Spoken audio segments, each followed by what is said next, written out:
Salut tout le monde, très heureux de vous retrouver. Je suis en compagnie de Chloé Bloom. Salut Chloé. Salut, très contente d'être là. Ben moi aussi.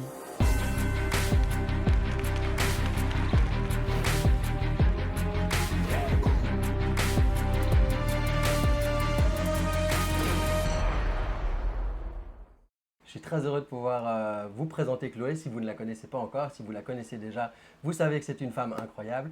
Nous, on est sur un gros navire ici dans les Caraïbes, invité par Martin Latulipe. Ouais. Et voilà, on est entouré de plein de gens inspirants, puis c'est l'occasion de pouvoir connecter entre nous, etc. On a eu l'occasion de pas mal discuter ensemble. Ouais, On a vu qu'on avait pas mal de des choses en similarités commun. dans notre histoire de vie, dans nos C'est clair. caractères, dans notre challenge aussi émotionnel, etc. Et l'intention de cette vidéo, c'était déjà de te présenter à notre communauté, et puis de comprendre quelle est la philosophie de vie aussi qui t'anime et qui a fait que tu as rassemblé autant de personnes autour de toi. Ouais, le pourquoi du comment. Voilà. Et donc, juste peut-être en quelques mots, pour ceux qui ne te connaissent pas, si tu peux Mm. te présenter, expliquer question la plus dure. ce que tu as. Ouais, c'est ça. Pas qui tu es, hein, ça, la Ouais, question est trop c'est complexe. trop Déjà, ce que tu difficile, hein. fais. Alors, qu'est-ce que je fais?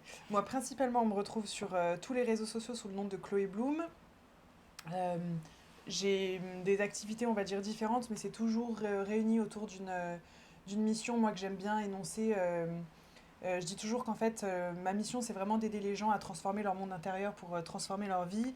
Et ça va passer par plein de formes. Donc, on est vraiment dans l'univers du développement personnel, la spiritualité, le business aussi un peu, le bien-être, le mieux-être, etc. Et du coup, ça prend plein de formats, tu vois. Enfin, ça a pris le format d'un livre, ça prend le format de conférence, ça prend le format de coaching, de mastermind, Hmm. d'événements, de retraite, de travail énergétique. Enfin, voilà, un peu toutes les formes. Je suis mon cœur, donc la forme évolue souvent, Ouais, tu ça vois. évolue très fort au fil des mois, des années. Ouais. Ouais. Mais voilà, en gros c'est ça. Moi, la manière la plus simple de dire les choses, c'est que je suis une curieuse de l'humain, très curieuse de comprendre comment l'humain fonctionne, de comprendre un peu plus à la vie, en tout cas ce qu'on peut essayer de comprendre un peu, et de partager voilà, ma philosophie de vie et comment Hmm. j'appréhende la vie pour créer une vie sur mesure, tu vois. Ok. Et donc, dans ce processus de curiosité, d'explorer l'humain, mais aussi de te transformer toi-même et de Mm. travailler, on dit toujours on travaille sur soi, c'est un peu dur Ouais, comme mot, ouais, mais ouais. il y a cette notion de transformer, d'être plus conscient de ce qui nous challenge, de ce qui nous freine. Mm. Qu'est-ce qui, toi, t'a amené à dire, ben voilà, là, je vais pouvoir euh, faire ce bout de chemin avec d'autres gens aussi, des gens qui vont écouter ce que j'ai à dire, Ouais. qui vont se transformer à travers aussi ce que toi, tu as à leur apporter. Comment est-ce que tu t'es mis dans cette posture-là de leadership aussi? Ouais. Ouais, en fait, c'est une chouette question parce qu'en fait, j'ai jamais cherché à le faire, en fait. Hmm. C'est, je pense, comme énormément de gens, de toute façon, ça leur est un peu tombé dessus. Moi, ça a été le cas aussi. C'est-à-dire qu'à la base, la seule chose que j'ai faite, c'est de commencer à partager un peu mon cheminement sur les réseaux sociaux, mais à la base, il n'y avait pas du tout d'intention de fédérer des gens ou d'aider les gens à se transformer. Ok, ouais. À la base, j'avais juste envie de partager des choses. Il y avait une grosse part de moi, c'était pour avoir de la validation Ouais. et pour avoir un peu de reconnaissance et me sentir un peu valorisée, tu vois. Donc Ah, c'était hyper narcissique. ouais. Aller Grosse chercher des part, likes. aller chercher des likes, tu vois. Il y avait vraiment ça. Je te parle de ça il y a peut-être 6 ans, tu vois. Ouais, c'est ça. Et puis une autre part de moi qui a toujours été là aussi et qui fait que j'ai vraiment continué à travers le temps, qui est en fait, j'ai une forte envie de laisser un impact Hmm. et d'avoir un impact. Et donc, tu vois, même les partages que je faisais, c'était pas juste des partages égocentriques depuis le début, c'était toujours, ok, comment est-ce que je peux déposer quelque chose qui aura un impact sur quelqu'un, que ce C'est soit ça. une recette, un conseil ou peu importe. Et en fait, la sauce a pris. Tu vois, la sauce a pris. Donc au début, c'était vraiment fitness. Ensuite, ça a évolué un peu naturopathie, bien-être, un peu plus holistique, un peu dev perso. Aujourd'hui, c'est beaucoup plus spiritualité, on va dire, tu vois. Et chamanisme aussi. Et chamanisme Hmm. aussi, ouais. Je le fais plus dans l'ombre, mais oui. Ouais, ouais, bien sûr, mais ce Mais sont oui, des. oui.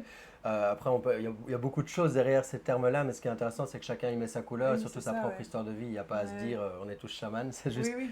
on est sur un chemin Oui, oui, c'est de ça. transformation, Oui, quoi. c'est ça, en fait. Si tu veux, mais c'est vraiment ça. C'est que je me suis pas dit, il faut absolument que je me construise une communauté. Et je me suis dit, en fait, c'est un peu le qui m'aime me suive en mode ça marche pour moi, je le dépose en espérant que ça puisse aider quelqu'un, que ça marche pour quelqu'un. Ok. Et en fait ça impacte. Et donc tant mieux. Ce que j'aime aujourd'hui, tu vois, dans l'activité, c'est qu'en fait, la communauté évolue avec moi, en fait. Ouais. Je suis pas l'enseignante qui vient Hmm. déposer des trucs, c'est totalement faux. On C'est est super vraiment sur un pied intéressant, d'égalité. cette idée de ne pas avoir l'intention au départ de rassembler du monde, mais le côté qui m'aime me suivre, j'aime beaucoup parce que Ouais. parfois, moi je suis aussi, j'essaie d'être présent sur les réseaux sociaux avec Sandrine depuis longtemps, et il y a ce côté parfois de, je se dire, ah, il n'y a pas encore assez de gens qui nous suivent, etc. Et dans l'intention d'aller chercher du monde, parfois on est à côté de la plaque, alors que le côté, ben voilà, moi je dis ce que j'ai à dire, puis si ça vous Ouais. parle, tant mieux, si ça vous parle pas, Exactement. allez voir ailleurs, quoi. Je crois qu'à chaque fois que tu es porté par l'intention de réussir quelque chose, enfin tu vois, franchement je l'ai fait plein de fois et je le fais encore aujourd'hui, à chaque fois que j'ai l'intention de me dire comment est-ce que je peux encore plus fédérer, etc., bah tu sais, ça marche moins. Ouais, Alors qu'à chaque fois que je me dis, parce qu'en fait la vraie question qu'il y a derrière c'est comment est-ce que je dois être pour que les gens m'aiment encore plus. ouais, c'est ça. Alors qu'en fait, C'est bah, pas la ça seule la chose bonne qu'il faut question. faire c'est juste partage ce que t'aimes, ce que tu kiffes, ce qui marche pour toi et ça suffit, tu vois. Ça me fait un peu penser, tu sais, dans notre voyage en Inde avec les enfants, on était dans un ashram chez Amma. Et il y a la notion de seva qui fait vraiment partie de la vie d'une communauté. Et le seva, c'est le service désintéressé. C'est vraiment se dire qu'est-ce que je peux faire qui me fait kiffer et qui rend service, mais de manière totalement désintéressée. Ouais. C'est un truc qui challenge beaucoup notre société aussi, parce qu'on a tendance à attendre des choses en retour de ce qu'on crée comme travail aussi. Oui, puis on est quand même tous beaucoup dans des postures de gagnant-perdant. Il faut que je gagne. Quand quelqu'un gagne, j'ai l'impression de perdre. On est quand même beaucoup, en Occident, on est beaucoup élevé dans un système de concurrence. Du coup, c'est très difficile, je trouve, d'avoir des actions désintéressées quand c'est comme ça. Ouais, c'est ça. Quand tu gagnes quelque chose, tu as l'impression d'enlever quelque chose à quelqu'un. C'est aussi ce qui fait qu'aujourd'hui, beaucoup d'entrepreneurs ont du mal à vendre leurs services parce qu'ils ont l'impression que c'est arnaquer les gens. Demander des sous à quelqu'un, c'est arnaquer les gens, etc. Moi, on me dit encore que je fais de l'argent sur le dos du malheur des gens, tu vois. Et vice-versa. Enfin, on est beaucoup dans cette relation de gagnant-perdant et c'est difficile quand tu es comme ça, en fait, d'avoir des services qui sont désintéressés, alors que, tu vois, on en parlait encore sur le bateau l'autre fois quand on était tous rassemblés en hot seat à partager nos bonnes pratiques. On s'est fait un tour de ouais. mastermind avec tout le groupe ici, on était une quinzaine. Ouais, c'est ça, et tu vois, on est plusieurs à avoir déposé. En fait, ben, je crois que ce qu'il y a de mieux, c'est juste donner, donner, donner et pas se dire quand est-ce qu'on me rend l'appareil, quand est-ce que les gens vont acheter parce que je leur ai donné plein de trucs. Moi, depuis le début, la seule stratégie que j'ai, qui n'est pas vraiment une stratégie, c'est juste je donne un max de choses qui peuvent aider les gens et ça suffit. Ok. Et la vie rend bien ça derrière aussi, quoi. Oui, et puis je crois que c'est ce qu'il y a de... Ouais, quand tu disais, moi ce que j'aime c'est avoir un impact, en quoi c'est important pour toi d'avoir un impact? Ou une autre façon de poser la question, c'est qu'est-ce qui se passe quand on n'en a pas, quoi, Ouais, je pense que ça vient nourrir mon besoin d'importance, clairement, tu vois. Je pense que ça vient nourrir le besoin d'importance, ça vient nourrir mon besoin de validation, de me dire t'es assez. Tu sers à quelque chose, t'es assez. Et puis au-delà de ça, tu sais, c'est un truc qui a vraiment dans mes tripes de me dire j'ai pas envie de partir sans avoir essayé de changer un peu le monde à la manière dont moi j'aimerais qu'il soit, tu vois. Et je suis pas du tout en train de changer le monde ni de révolutionner les choses. Bah quand même, mais tu vois, il suffit de quelques personnes, bien sûr, c'est ça. Et du coup, pour suivre ce fil rouge-là, est-ce que toi, tu dis, voilà, je voudrais pouvoir changer quelques petites choses à ma manière avant de partir. Qu'est-ce qui aujourd'hui soit te révolte dans le monde et sur lequel tu essayes d'amener ta pierre? On est parti pour 3 heures. Ou alors, qu'est-ce qui vraiment te donne l'élan, quoi, te dire, voilà, c'est à ça que je travaille. En fait, ça me fait rire parce que la réponse, elle est tellement pas bienveillante. Non, il n'y a pas de bienveillant. Tu vois. En fait, c'est le bon sens. En fait, c'est que depuis que je suis gamine, je suis en colère. Je suis en colère parce que je comprends pas pourquoi les gens ne fonctionnent pas comme moi. Depuis que je suis... Tu sais, il y a beaucoup de gens... tu sais, qui souffrent de syndrome autistique ou quoi que ce soit. Donc, moi, j'ai été diagnostiquée assez jeune. Il y a beaucoup de gens comme ça qui se sentent, eux, pas comme les autres. Ben, moi, depuis que je suis petite, j'ai l'impression que les autres sont pas comme moi. Et je comprends pas pourquoi les gens sont pas comme moi. Donc, c'est, bon, quelque part un peu prétentieux. Mais en fait, ça m'a beaucoup mis en colère de comprendre, de constater dans ma vie que j'avais l'impression que beaucoup de gens autour de moi manquaient de bon sens, tu vois. Et ce qui est un pur jugement de ma part, tu vois. C'est vraiment un pur jugement de ma part. Mais c'est quelque chose qui m'a beaucoup mis en colère. Quand je voyais des gens se victimiser, quand je voyais des gens se figer, quand je voyais des gens juger, enfin, il y a beaucoup de choses que je comprenais pas, j'arrivais pas à comprendre et ça manquait de sens en fait pour moi. Et depuis que je suis petite, je cherche vraiment ce sens, à donner du sens dans ma vie, à donner du sens à mes actions.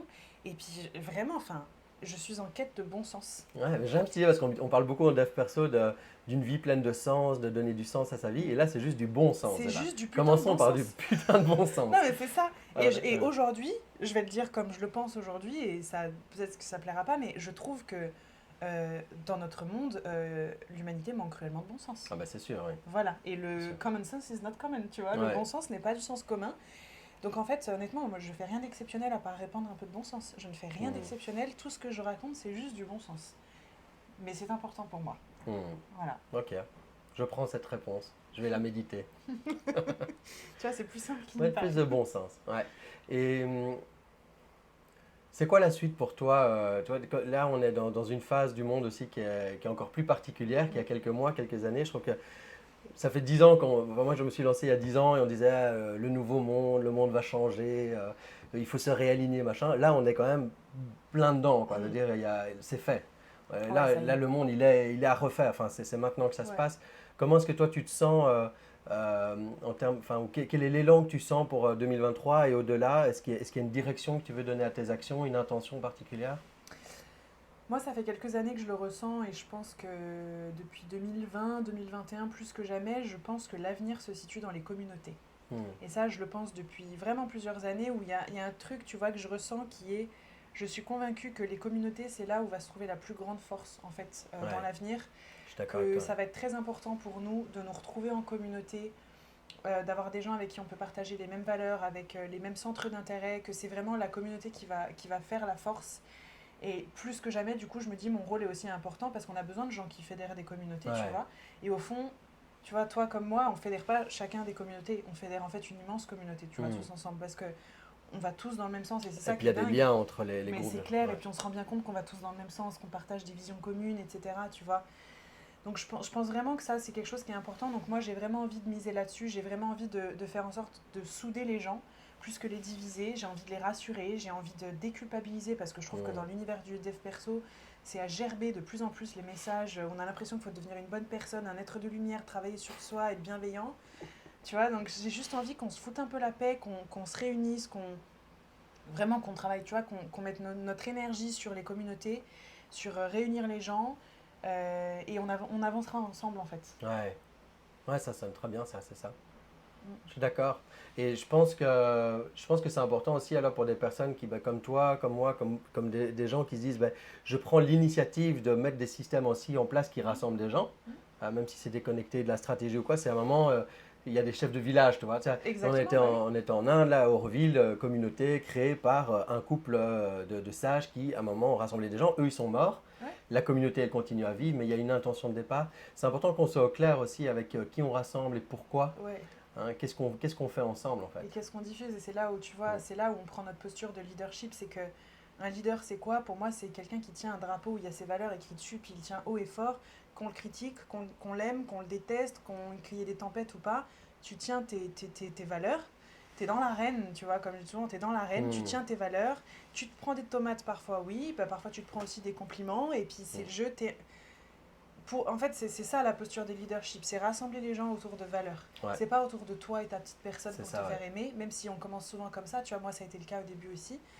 En fait, non, notre posture de leadership, c'est je suis là pour tenir des valeurs et rassembler les gens autour des centres d'intérêt, des valeurs et d'une vision commune, en fait. Je donne une direction, en fait, j'aime bien dire que dans notre posture de leadership ou de chef de village, comme tu dis, on est là pour donner du sens, et le sens, ça a double sens. Le sens, c'est un mot à double sens, c'est le sens en mode la direction et le sens, le pourquoi. Exact, ouais. C'est vraiment un mot à double sens pour le coup. Et pour moi, c'est ça, le leadership. Je crois qu'on est là pour ça, c'est bien d'être au clair là-dessus. Bon, alors sur le drapeau de Chloé Bloom, il y a le mot bon sens, il y en a d'autres? Ouais, il y en a plein, alors ça change régulièrement. Ça change régulièrement, mais je crois qu'il y en a... Il y en a 3 qui reviennent quand même tout le temps. L'amour, la liberté, plus que tout, c'est quelque chose qui est primordial chez moi et qui englobe plein de choses, à savoir l'indépendance, l'émancipation. Enfin, tu vois, derrière la liberté, il y a beaucoup de choses. Et une des plus fortes, c'est la responsabilité. Et derrière, il y a aussi l'intelligence, il y a le bon sens, il y a tout ça. C'est la responsabilisation, parce qu'on ne peut pas être libre sans être responsable de soi. On ne peut pas être amoureux sans être libre. Enfin, tu vois, c'est un peu tout ça. Tout est lié, tout est imbriqué. Et je crois que c'est vraiment celle que j'essaye de prôner le plus. C'est celles qui sont pas faciles à tenir. Tu vois, la responsabilité, c'est pas facile à tenir sur un elle challenge, elle challenge. Ça challenge. Et puis, je trouve que la responsabilité, c'est une des valeurs les plus difficiles à faire comprendre à l'ego humain. Oui, puis il y a toujours cette notion de... Parfois, il y a des gens, on peut avoir des grosses merdes qui nous arrivent, on se dit, mais est-ce que je suis vraiment responsable de ça? peut-être pas, mais en tout cas, on est responsable de comment on réagit face Oui, à ce qui c'est ça. nous arrive, hein. Il y a ce terme-là, et c'est vrai que ça vient souvent challenger. On a souvent envie de trouver des responsables à l'extérieur, hein. Oui, et puis tu vois, on confond beaucoup la notion de culpabilité avec la responsabilité. Puis c'est pareil, tu vois, j'ai pas envie de servir des discours à la con, là, spirituels, qui n'ont rien à voir avec le schmilblick, du style il t'est arrivé ce drame, alors sache que t'en es totalement responsable, c'est toi qui l'as créé. Ouais. Enfin, tu sais, on est en train de comparer un plan subtil à un plan terrestre, c'est des choses qui n'ont rien à voir. Enfin voilà, donc Hmm.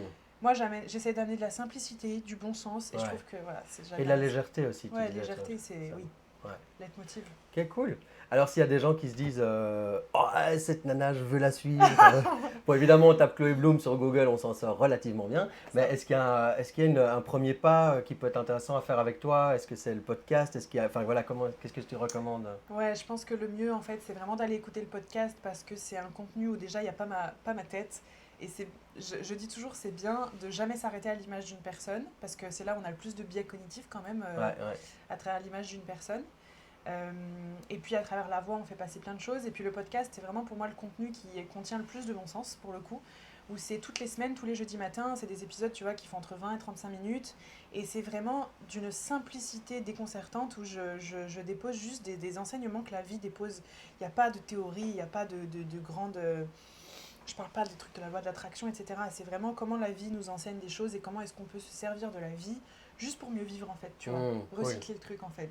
Et là, tout à l'heure, je suis venu frapper à ta porte. Tu Et disais, je j'étais suis en en train train de... d'enregistrer un podcast. Tu peux nous dévoiler Ouais. le sujet que Ouais, j'étais en train d'enregistrer un podcast sur le fait de savoir incarner son incohérence. Ah ouais. Parce que je trouve que justement dans cet univers un peu dev perso, business, etc., on cherche absolument à tout le temps être très congruent, très aligné. Du coup, on n'ose pas parler de choses qui sont contraires à ce qu'on a déjà dit. Les actions, il y a des actions dont on a honte, des parts de soi dont on a honte parce que finalement on défend un peu l'écologie, puis on fait aussi des trucs qui sont pas du tout écologiques. Puis finalement on dit qu'on est super bienveillant, mais on a aussi des moments où on est des pures connasses. Il y a un peu tout ça, tu vois. Et en fait, je crois que de savoir être au clair avec notre incongruence la plus totale, parce que je suis persuadée que l'être humain est extrêmement paradoxal et incohérent, Et très complexe. et très complexe, beaucoup Ouais. plus nuancé que ce qu'on croit, c'est se foutre la paix et se donner une pure liberté. Et tu vois, j'expliquais à ma communauté dans le podcast, bon bah là je suis sur un bateau de croisière alors que les gars, il y a 3 mois, je disais que je ferais jamais ça de ma vie, c'est contraire à beaucoup de mes valeurs et à Ouais. beaucoup de choses. Pourtant, je kiffe être ici. C'est Bah complètement incohérent. Et c'est qui je suis. Que ça plaise ou que ça déplaise, c'est qui je suis pas cohérente. Ça résonne bien. Voilà. Merci pour cette interview, Chloé. Merci Nico. Voilà, donc si vous ne suivez pas encore Chloé, c'est une mine d'or. Moi, je me suis inscrit sur le podcast, j'ai écouté les premiers hier soir. C'est Ah vraiment ouais cool. Ouais, ouais. Trop cool. D'ailleurs, ça me donne envie d'essayer l'exercice de lancer Yes. un podcast aussi. C'est le futur. Et puis, ben voilà, comme disait Chloé, on tisse des communautés tous ensemble. Donc, c'est pas juste à propos de Chloé, à propos de moi, à propos de qui vous êtes vous. C'est qu'est-ce qu'on peut construire tous ensemble. Donc, voilà, trouvez votre chemin et je vous retrouve dans des prochaines vidéos très bientôt. Merci. Ciao tout le monde. Bye bye. Merci. Trop bien.